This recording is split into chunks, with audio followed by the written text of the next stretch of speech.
சர்மிளா, சென்னை அண்ணா அறிவாலயத்தில் திமுக தொகுதி பங்கீட்டுக் குழு தலைவரான TR பாலு தலைமையில் இன்று காங்கிரஸ் கட்சியின் தமிழக பாஜக மேலிட பொறுப்பாளர் கிரீஷ் சோடங்கர், செல்வ பிறந்தகை உள்ளிட்டோருடன் இன்னும் சற்று நேரத்தில் பேச்சுவார்த்தை நடைபெறும் என தகவல்கள் வெளியாகி இருக்கின்றன. இன்னும் அறிவாலயத்திற்கு காங்கிரஸ் குழு வரவில்லை. கடந்த 2 மாத காலமாக திமுக காங்கிரஸ் கூட்டணி இடையே பல்வேறு சர்ச்சைகள் எழுந்த நிலையில் இன்று நடைபெறக்கூடிய இந்த பேச்சுவார்த்தையில் திமுக தரப்பில் காங்கிரசுக்கு ஒதுக்க விரும்பும் தொகுதிகள் எத்தனை என்பது குறித்து இறுதி முடிவு எடுக்கப்படும் என தெரிகிறது.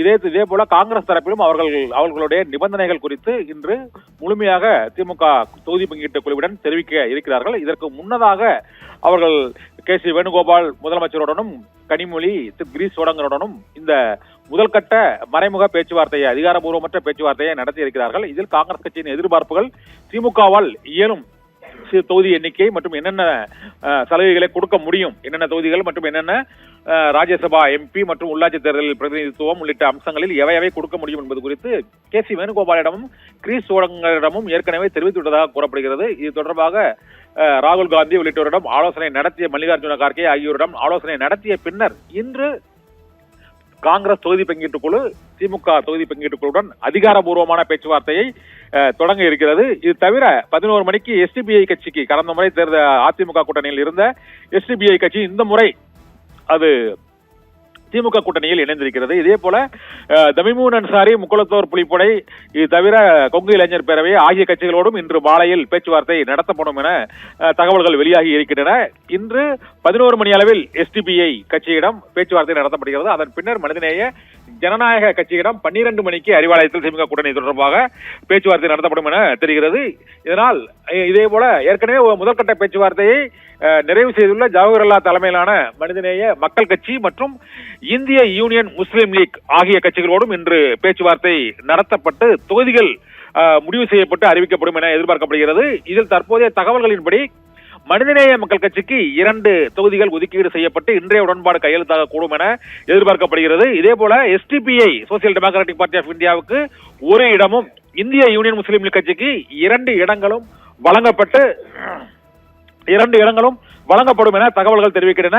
இதற்கு இந்த 2ஆம் கட்ட பேச்சுவார்த்தைக்கு இன்று அழைக்கப்பட்டிருப்பதால் இன்றே தொகுதி எண்ணிக்கை முடிவு செய்யப்பட்டு உடன்பாடும் எட்டப்படுமா என்ற எதிர்பார்ப்பும் எழுந்திருக்கிறது. இதன்படி இப்போது வந்துள்ள தகவலின்படி ஜவஹர்லால் தலைமையிலான மனிதநேய மக்கள் கட்சிக்கு 2 இடங்களும், social democratic party of India கட்சிக்கு 1 இடங்களும், இந்திய யூனியன் முஸ்லீம் லீக் கட்சிக்கு 2 இடங்களும் வழங்கப்படும் என எதிர்பார்க்கப்படுகிறது. இந்த 2ஆம் கட்ட பேச்சுவார்த்தைக்கு அழைக்கப்படும் இந்த சிறிய கட்சிகளுக்கான தொகுதிகள் முடிவு செய்யப்பட்டு இன்றே அறிவிக்கப்படும் என எதிர்பார்க்கப்படுவதால் திமுக தொகுதி பங்கீட்டு குழுவுடனான பேச்சுவார்த்தை இப்போது தீவிரமடைந்திருக்கிறது. இந்த 2ஆம் கட்ட பேச்சுவார்த்தைக்கு வரவுள்ள 2 கட்சிகள், ஒன்று இந்திய யூனியன் முஸ்லீம் லீக், இன்னொன்று ஜவஹர்லால் தலைமையிலான மனிதநேய மக்கள் கட்சி. இந்த 2ஆம் கட்ட பேச்சுவார்த்தையில் 2 இடங்கள் மனிதநேய மக்கள் கட்சிக்கும் இந்திய யூனியன் முஸ்லீம் கட்சிக்கு 2 இடங்களும், இதே போல SDPI கட்சிக்கு 1 இடமும் ஒதுக்கப்படும். இதே போல தமிமுன் அன்சாரி, முக்குளத்தோர் புலிப்படையின் கருணாஸ் மற்றும் தனியரசு ஆகியோருக்கும் 1 தொகுதிகள் ஒதுக்கீடு செய்யப்பட்டு இன்றே முடிவுகள் எட்டப்படும் என எதிர்பார்க்கப்படுகிறது. இருந்த போதிலும் காங்கிரஸ் கட்சியுடனான பேச்சுவார்த்தை மிகுந்த ஒரு எதிர்பார்ப்பை ஏற்படுத்தி இருக்கிறது. ஏனென்றால் கூட்டணியில் நீடிப்பார்களா நீடிக்க மாட்டார்களா என்ற சர்ச்சை தொடர்ந்து ஒவ்வொரு நாளும் எழுந்து வந்த சூழ்நிலையில் இன்று அந்த பேச்சுவார்த்தையை தொடங்கிவிட்டால் திமுக கூட்டணியில் காங்கிரஸ் இடம்பெறுவது தவிர்க்க முடியாததாகிவிடும்.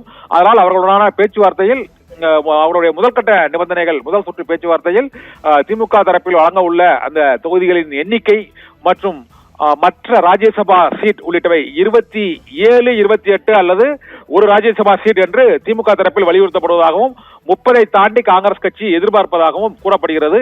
இன்றைய தொகுதி பங்கீட்டு பேச்சுவார்த்தை இன்னும் சில நிமிடங்களில் தொடங்கும் என எதிர்பார்க்கப்படுகிறது. ஏற்கனவே நேற்று முன்தினமும் இதுபோல காங்கிரஸ் கட்சியின் பேச்சுவார்த்தைக்கு அழைப்பு விடுக்கப்பட்டதாக கூறப்பட்டது. ஆனால் பேச்சுவார்த்தை தொடங்கவில்லை. இன்று அந்த பேச்சுவார்த்தை நடைபெறுமா என்ற எதிர்பார்ப்பு எழுந்திருக்கிறது. இப்போது 2ஆம் கட்ட பேச்சுவார்த்தைக்கு அழைப்பு விடுத்துள்ள மனிதநேய மக்கள் கட்சி மற்றும் இந்திய யூனியன் முஸ்லீம் லீக் ஆகிய 2 கட்சிகளுக்கும் தலா 2 இடங்களும், SDPI கட்சிக்கு முதலாக திமுக கூட்டணியில் இணைந்துள்ள SDPI கட்சிக்கு 1 இடமும் ஒதுக்கீடு செய்யப்பட்டு இன்றே உடன்பாடு எட்டப்பட்டு அதிகாரப்பூர்வமாக அறிவிக்கப்படும் என எதிர்பார்க்கப்படுகிறது. சர்மிளா, விரிவான தகவல்களை வழங்கியமைக்கு நன்றி கண்ணன்.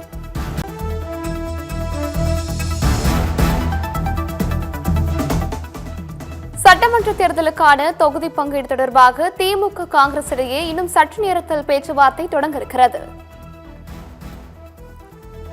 தமிமுன் அன்சாரி தலைமையிலான குழு மதியம் 12 மணிக்கு அறிவாலயத்தில் திமுகவுடன் கூட்டணி பேச்சுவார்த்தையை தொடங்க உள்ளார்.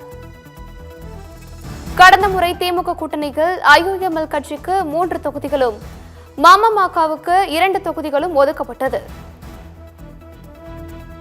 SDPIக்கு 1 தொகுதியும் மமகவுக்கு 2 தொகுதியும் IUMLக்கு 2 தொகுதிகளும் ஒதுக்கீடு செய்யப்பட்டு இன்று தொகுதி உடன்பாடு கையெழுத்தாகிறது.